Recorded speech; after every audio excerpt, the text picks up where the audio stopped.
Good evening and welcome to Tucker Carlson Tonight. It's hard to remember now, but it wasn't that long ago that Andrew Cuomo was not only the governor of New York, but also a legitimate hero in the Democratic Party. Do you remember that? Cuomo was the governor who legalized marijuana, who expanded Medicare, who passed strict gun control, who destroyed the NRA as a political force. He was the governor who, more than any other person in this country, including Tony Fauci, effectively defended lockdowns, masking, and vaccines. In fact, in the fall of 2020, Cuomo won an Emmy Award for his daily COVID briefings. He was an actual celebrity. He seemed like a future president, and everybody said so. But within weeks of getting that Emmy, it began to fall apart. A number of women came forward to claim that Cuomo had once said impolite things in their presence. By the standards of Andrew Cuomo's many scandals in office, it seemed like nothing. But for reasons they never explained, Democratic leaders of his party in Washington, took this scandal very seriously. They described Cuomo's behavior as sexual harassment, and they called for his resignation. By summer, it had worked. He was out of office and irreparably disgraced. The people who hand out Emmys even took back their award and scrubbed Andrew Cuomo's name from their website. Andrew Cuomo was too immoral to share space with Hollywood actors, and that's pretty immoral. What exactly did Andrew Cuomo do wrong? He outlived his usefulness to the party. That's what he did. He stayed too long. Cuomo was in his 60s. He was white. He was male. He was someone whose demographic profile represented the Democratic Party of the past, not of the future. He talked like a mafia don negotiating garbage contracts. He was a little embarrassing. Because of that, his own people iced him, and they replaced him with someone who looked the part.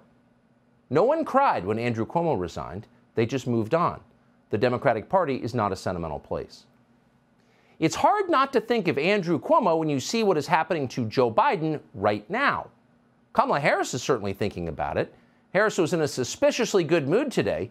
We know this because she was talking about electric school buses again. I love electric school buses, she raved. I just love them for so many reasons. Maybe because I went to school on a school bus. Raise your hand if you went to school on a school bus. Harris was grinning the whole time. And why wouldn't she be grinning? That senile white guy who claims to be her boss is finally going down, down, down, down, down, down. It's a happy day at Kamala Harris's house. But it's not a happy day at Casa Biden. In fact, this is pretty clearly the beginning of the end for Joe Biden. We can't prove that. The future is unknowable. But holy smokes, it does not look good. And it doesn't look good in a very recognizable way. Somewhere in his basement rec room, drinking a Courvoisier on ice, Andrew Cuomo is chuckling to himself. He's seen this movie before. Joe Biden's own aides keep finding stacks of felonies he's left around the place, in his office, in his car.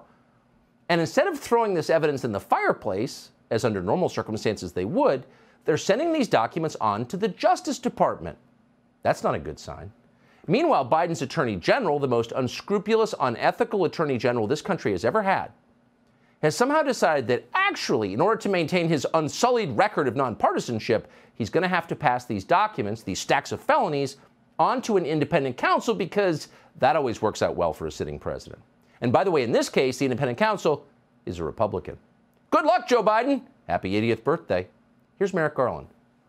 On the evening of November 4th, 2022, the National Archives Office of Inspector General contacted a prosecutor at the Department of Justice. It informed him that the White House had notified the archives that documents bearing classification markings were identified at the office of the Penn Biden Center on November 14th, pursuant to Section 600.2b of the Special Counsel Regulations. I assigned U.S. Attorney Lausch to conduct an initial investigation. On December 20th, President Biden's personal counsel informed Mr. Lausch that additional documents bearing classification markings were identified in the garage of the president's private residence in Wilmington, Delaware. This morning, President Biden's personal counsel called Mr. Lausch and stated that an additional document bearing classification markings was identified at the president's personal residence in Wilmington, Delaware. They got Joe Biden.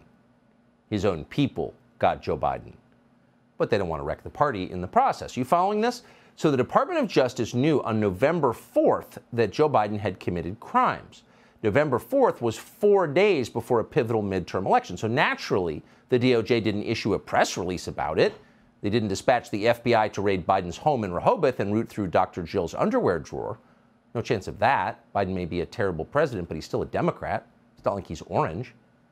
So Merrick Garland, who is, and we cannot emphasize this enough, a soulless hack who will do anything the Democratic Party requires of him.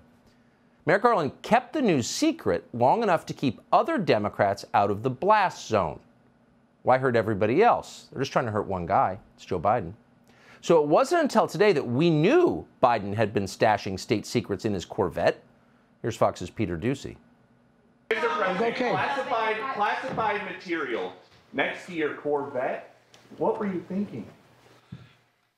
Let me, I'm going to get a chance to speak on all this, God willing, soon. But as I said earlier this week, people, and by the way, my Corvette's in a locked garage, okay? So it's not like you're sitting out in the street. So but at any rate, was in a locked garage. Yes, as well as my Corvette. But as I said earlier this week, people know I take classified documents and classified material seriously. I also said we're cooperating fully and completely with the Justice Department's review. As part of that process, my lawyers reviewed other places where documents in from my time as vice president were stored, and they finished the review last night. They discovered a small number of documents of classified markings in storage areas and file cabinets in my home and my personal library. This was done in the case of the Biden Penn. This was done in the case of the Biden Penn Center. The Department of Justice was immediately, as was done, the Department of Justice was immediately notified, and the lawyers arranged for the Department of Justice to take possession of the document. So that kind of answers that question. If you're still wondering where there is an organized effort within the White House to hurt Joe Biden, all you need to know is this: his staff keeps putting him out there in public to talk, which of course he can't do. He can barely read a prepared statement. Notice they did not do that during the last presidential campaign in 2020 because they knew it wouldn't help and they wanted the White House. And it helps even less now, but they're doing it. Why are they doing that now? Well, here's a guess. Right after the midterm elections in November, Joe Biden made it clear he had no plans to step aside and make way for Kamala Harris or Gavin Newsom or Michelle Obama. I'm thinking of running again, he said, and he seemed to mean it. Oh, he shouldn't have said that. Next thing you know, he's got a special counsel crawling around his life, armed with subpoena power and a big staff and a big budget. Well, that's how things work in Washington, they'll tell you. Oh, no, it's not. No, it's not. Not unless you have no choice. If you're the President of the United States, a special counsel is the last thing you want. Why? Because you have no idea where that investigation will go. Ask Bill Clinton. He's still mad about it. And that's why there was no special counsel appointed when Hunter Biden's laptop proved that the Biden family was selling influence to the Chinese government. That's why no special counsel ever interviewed Tony Bobulinski. Because that was all before Joe Biden suggested he might run again and thwart the ambitions of the next generation of Democratic candidates. So Joe Biden is in very serious trouble tonight. But so potentially is the University of Pennsylvania, which paid Joe Biden $900,000 for doing essentially nothing. Why would Penn do that? Well, we can't say for sure, but we did notice that as soon as the university paid off Joe Biden, Penn began collecting tens of millions of dollars a year from donors in China. What was that? Maybe the special counsel will get to the bottom of it. We sure hope so. Meanwhile, everyone in Washington is pretending all of this is normal. They know it's not normal, but they're too afraid to say otherwise, except for Hank Johnson. Hank Johnson is not afraid. Hank Johnson is too dumb to be scared. Hank Johnson is the congressman from Atlanta who once famously worried that the island of Guam might, quote, capsize if too many people stood on one side of it. So Hank Johnson is a confirmed non-genius, but he knows a setup when he sees one. Watch this. I'm suspicious of the timing of it. I'm also aware of the fact that things can be planted on people. Places and things can be planted. Things can be planted in places and then discovered conveniently. That may be what has occurred here. I'm not ruling that out. So we laughed at Hank Johnson when he said Guam might capsize. We're not laughing at him now. The classified documents that Joe Biden, quote, stored in his garage and left at the Penn Center have been floating around for a full 6 years since Joe Biden left the vice president's office in January of 2017. So it's fair to assume they've been moved around a lot, but they're suddenly surfacing now, right after the midterm election? Why is that? No one has even attempted a convincing explanation. Instead, the media is pretending to argue that it's not a big deal in the first place that Joe Biden stored classified documents near his Corvette because he admitted doing it when he got caught. And if you admit you've committed a crime, it's not a crime. Watch. There is another key difference between the cases, though.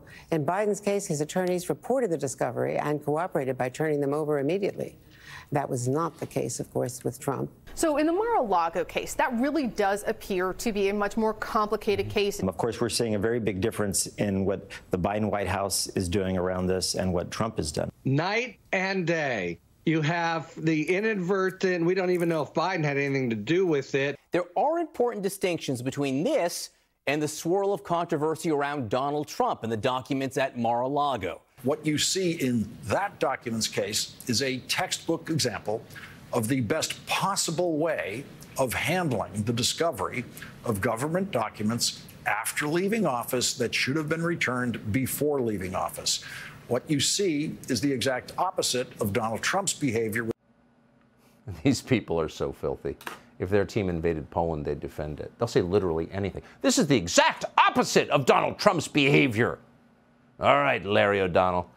What they're forgetting is that the Trump raid took place in August, not that long ago, and a lot of people still remember the details from it. Trump and his lawyers met with federal investigators and showed them the classified documents that had been stored at Mar-a-Lago. And the FBI told Trump's lawyers, hey, put a lock on the door of the storage room. So they did. Then, when Trump's attorneys volunteered that there were more classified documents at Mar-a-Lago, volunteered, including the famous cocktail napkin, the FBI showed up with guns. And everyone knows that, including everyone you just saw in the clip. They are lying. And that's a problem because they're trying to obscure the saddest fact of modern life, which is there's now an obvious double standard in American justice. And that means we have no justice at all.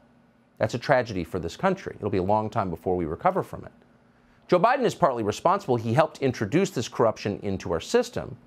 And in one of those weird twists of fate that was probably inevitable but still feels like actual justice, Joe Biden is about to suffer greatly for it. Subscribe to the Fox News YouTube channel to catch our nightly opens, stories that are changing the world and changing your life. From Tucker Carlson Tonight.